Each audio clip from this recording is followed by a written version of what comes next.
भौजी साबर की भौजी पानी भरे चल लाला भौजी साबर की भौजी अब तो अंगना में लागल बड़े काई रे मना धीरे धीरे इनकर गोड़ावा कोइला बाकी झूला रे मना धीरे धीरे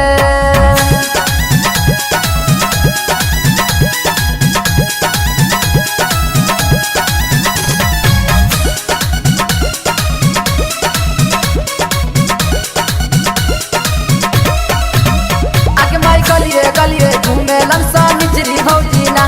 के माई गलिए गलिए घूमेलन है मंगरी भौजीना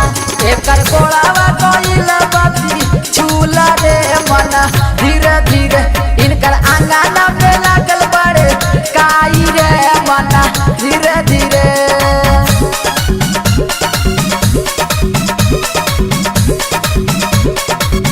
आगे माई कहो घर के डाक पाटर बोलाई ले बहना आगे महिला माला मसूइया देवाई दे बहना एकर कमर के दर्द कर दूर रे मना धीरे धीरे एकर गोड़ावा कोइला बाकी झूला रे मना धीरे धीरे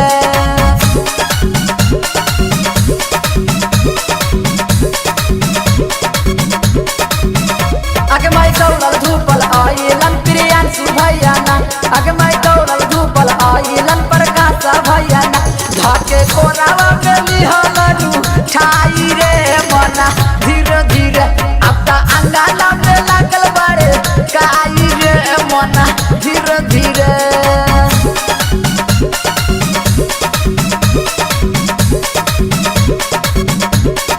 धान कुटा जी दुल्हा धान कुटा जी ए जी धान कुटा जी दुल्हा धान कुटा जी अपना बहिनी के पटर चढ़ोरा प्यास बिल्डर लसना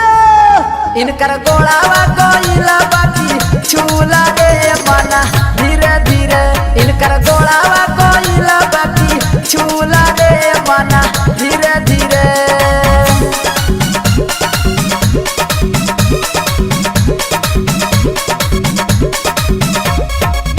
सुतल बाड़ा के जागल बाड़ा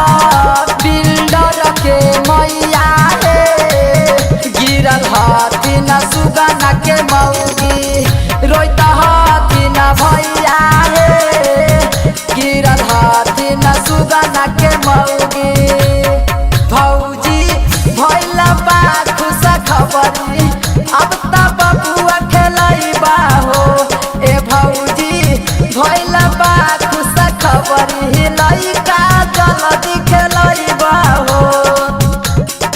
पानी छिटा पानी छिटा पानी पानी पानी छिटा पानी छिटा पानी पानी बेटा बेटे बउआ बोले नानी नानी ए प्यास रुक काहे हो अरे हई कॉपीराइट बा के कर खेसारी लाल के ओ त सुना